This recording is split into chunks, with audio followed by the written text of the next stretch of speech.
జీవితంలో ఎప్పుడు first priority దేవునికి. నువ్వు పడకల మీద నుంచి లేవటంతో, యేసయ్యా నా మొట్టమొదటి మాట నీతో మాట్లాడాలి యేసయ్యా. నా భర్తతో మాట్లాడక మునిపే, నా పిల్లలతో మాట్లాడక మునిపే, నా కుటుంబ సభ్యులతో మాట్లాడక మునిపే నా మొట్టమొదటి మాట నీతో ఉండాలి. లేవటంతో, దేవా మరో నూతన దినం నాకు అనుగ్రహించినందుకు నీకు స్తోత్రం, నా ఆయుష్కాలాన్ని పొడిగించినందుకు స్తోత్రం. రాత్రి పడకల మీదకి వెళ్ళి మరలా తిరిగి లేవకుండా కాలగర్భంలో కలిసిపోయిన వాళ్ళు కోకొల్లలు ఉన్నారయ్యా. ఏ మంచి లేకపోయినా మరో నూతన దినాన్ని దయా కిరీటంగా నీవు అనుగ్రహించినందుకు నీకు స్తోత్రమయ్యా. నీ నాలుక మొట్టమొదట ఆయన నామ సంకీర్తన చేయాలి. డిసైడ్ చేసుకో. దేవుని వాక్యం మొట్టమొదట చూడకుండా సెల్ ఫోన్ చూడను, వాట్సాప్ అసలు ఫోను ముఖం పొరపాటును చూడను. నా కళ్ళు మొట్టమొదట నా దేవుని ధర్మశాస్త్రాన్ని వెతకాలి, ఆయన వాక్యాన్ని వెతకాలని మొదటి ప్రాధాన్యత దేవునికి ఇవ్వు. ప్రతి విషయంలో నిన్ను మొదటివాడిగా దేవుడు నిలవబెడతాడు. ఓ భక్తుడు అంటాడు, put God first, you never be last. నిజమే.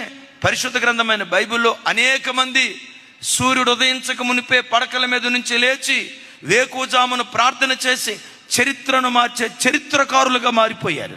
దైవజనుడైన మోషే వేకువజామును లేచి ప్రార్థించేవాడు. 430 సంవత్సరాల ఇశ్రాయేలీయుల చరిత్రలో ఏ ఇశ్రాయేలుడు చేయలేని ఒక సాహసోపేతమైన కార్యం మోషే చేయటానికి కారణం ఏంటో తెలుసా? వేకువజాము ప్రార్థన. వారసత్వంగా పొందుకున్నాడు మోషే దగ్గర నుంచి నాయకత్వం. యెహోషువ కృప ఏంటో తెలుసా? తన గురువు గారు లాగే వేకువనే లేచి ప్రార్థించేవాడు. ఎంత కృప పొందుకున్నాడంటే మోషే చేసిన పరిచర్య కంటే రెట్టింపు మహిమ కలిగిన పరిచర్య చేశాడు. మోషే నాయకత్వం కనాను దాకే తీసుకొచ్చింది, యెహోషువ నాయకత్వం కనానులోనికి తీసుకొని వచ్చింది.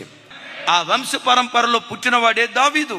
వేకువజాం ప్రార్థన అంటంతో దావీదు ఎలా ప్రార్థన చేసేవాడు తెలుసా? తూతూ మంత్రంగా ప్రార్థన చేసేవాడు కాదు. ప్రతిరోజు అరుణోదయ దినాన్ని లేచి ప్రార్థించేటప్పుడు శతారా తీసుకొని శతారా కొడతా, వాయిద్యం వాయిస్తా, పాట పాడుతూ ఉండేవాడు. చరిత్ర మార్చే చరిత్రకారుడిగా మార్చబడ్డాడు.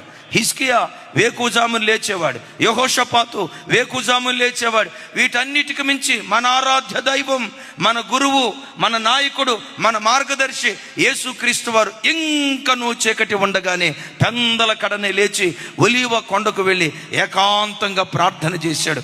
చరిత్ర తిరగరాసిన చరిత్రకారుడిగా ప్రభు మారిపోయాడు. నేటికి చరిత్రను రెండుగా విభజించిన ఏకైక శక పురుషుడు ఆరాధ్య దైవం ప్రభు అయిన యేసుక్రీస్తు వారు.